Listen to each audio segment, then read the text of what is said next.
Hi, and welcome to the Reaganskopp Homestead. I'm coming to you today to give you an intro into our lives. If you already follow us on Instagram or Facebook, you may know a little bit about us, but if you mostly just read our website, then you've probably only seen our DIY and homesteading tutorials. We don't share a whole lot of personal information on the website, and we're hoping to kind of remedy that and give you a behind-the-scenes look about what we do on a day-to-day basis. So for a quick intro, I'm just going to run through the Reaganskopp Homestead numbers and give you a little bit about ourselves. So first, we have 2 adults and 4 kids, so we're grossly outnumbered. We have 2 full-time outside of the home jobs and 1 small urban homestead. We have at least 1 neighborhood bear that has resulted in only 11 quail instead of 13. But we do know how to build a secure coop, which is why we still have 11. We have 15 chickens, 1 working cat, 1 not working dog at all. In fact, she's running around right now.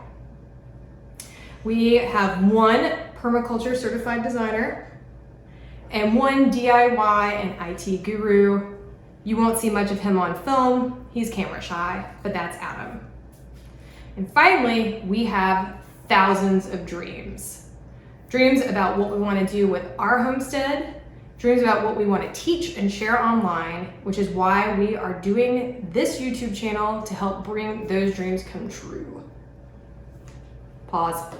Make those dreams come true. So for now, I'll take you on a walkthrough of our homestead and bring you lots of good content to come. In the meantime, you can check out our one website, craftthyme.com, craft and thyme like the plant. And you can see us there or follow us on Instagram and get all of our good gardening, homesteading, and DIY tutorials. So enjoy the walkthrough and learn a little bit more about us. Welcome to the Reaganskopp Urban Homestead. We're going to start at the top of our property here. We have 3 city lots, so we actually have a little bit of space, more than most people in the city do.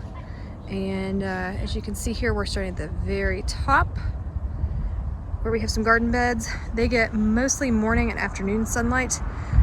We have to be real thoughtful about the sun because of our neighbors have some pretty amazing oak trees, which are lovely, but we have to be very thoughtful about where we plant things. Down here is where we have our food forest. It looks like nothing this time of year, so I'm going to give you the blank slate tour as we head down here. This is usually where we plant tomatoes and squash, and we let them trail down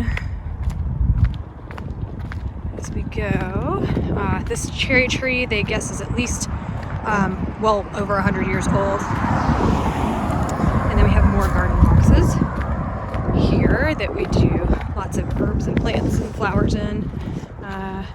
As you can see, we've got some stairs down here. Let's see if I can show you those. We plan to do another 2 tiers down through here and do some more shade-loving things like lettuce and spinach and stuff like that that does okay in part shade. And then that really awful hillside down there, I planted Jerusalem artichokes so that that will block out the neighbors. And this whole grassy area will probably be a patio with a cob oven and everything after we redo the wood shop over here. So let's continue on. Down here is our flower and herb garden. I have a lot of things right now are covered in leaves. There's one of the kids with the cat. That's our working cat Pixel. And I will clear off all these leaves soon, but that's all my Mediterranean herbs. This is south facing and super warm. And we got rosemary and everything and oregano overwintering. And this is almost all perennial herbs and flowers through here. In fact, you can see that some of the bulbs are starting to come up.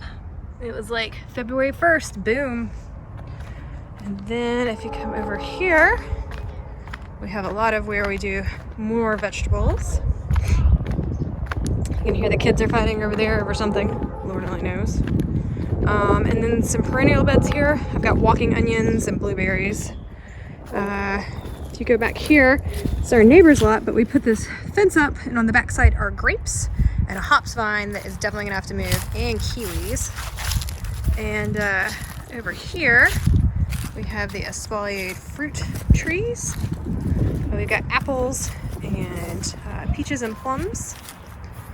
And if you go on back here, we have another food foresty area. There are some wild pears and cherries, and intermixed we have mulberries and cultivated versions. You can see the chickens are running all around. They actually stay in our backyard pretty well because of this. For whatever reason, this tiny little piece of bird netting keeps the chickens in our backyard. It works, I don't question it. If that's all they need, good for them. So this is where the greenhouse will be going. There was an ancient hot tub that we talked a neighbor into taking, and this section over here, you're just not to look at that. Pretend that doesn't happen. And then this is the Taj Mahal right now. You can see it's getting lots of good sun, and that's what we like in the winter, but all these trees around it will shade it in the summer so they stay nice and cool. And like I said, here's one of our cultivated trees. This is a nice cherry. It looks like we got some good buds going, which is great. And if you look around, there's little mulberries and things back there that hit pockets of sun that come between the trees that we had to take out. Some were hit by lightning when we moved in. Some more beds. I've got garlic and shallots, and I think that's it. Just a couple kinds of garlic and shallots. We like garlic a lot growing in there. And we got somebody saying hello. That's Adam's chicken. You can see the kids have left out some toys. And we've got the quail over here in the sun. You can see them running around in there. They have not started laying yet, but the chickens have. We just started getting eggs about a couple weeks ago again. We always keep a few pullets for eggs, but they really started laying recently. You guys hanging out over here in the sun? Yeah, you like it down here? Yeah, so that's just our little urban homestead. We have a lot of plans to start making it look nicer. We did a lot of clearing the last couple of years. And everything that you see through here that's all wood chips right now was invasive species of vines and brambles and poison ivy. So we spent a good last 2 summers literally clearing and getting trees planted. So now we can try and make it ornamental and pretty, as opposed to just kind of bleh that it is this time of year. But yeah, so this is our little urban homestead. I think I showed you guys everything of interest, but you'll be seeing more. We'll show you what it looks like when it's all looking nice and fresh.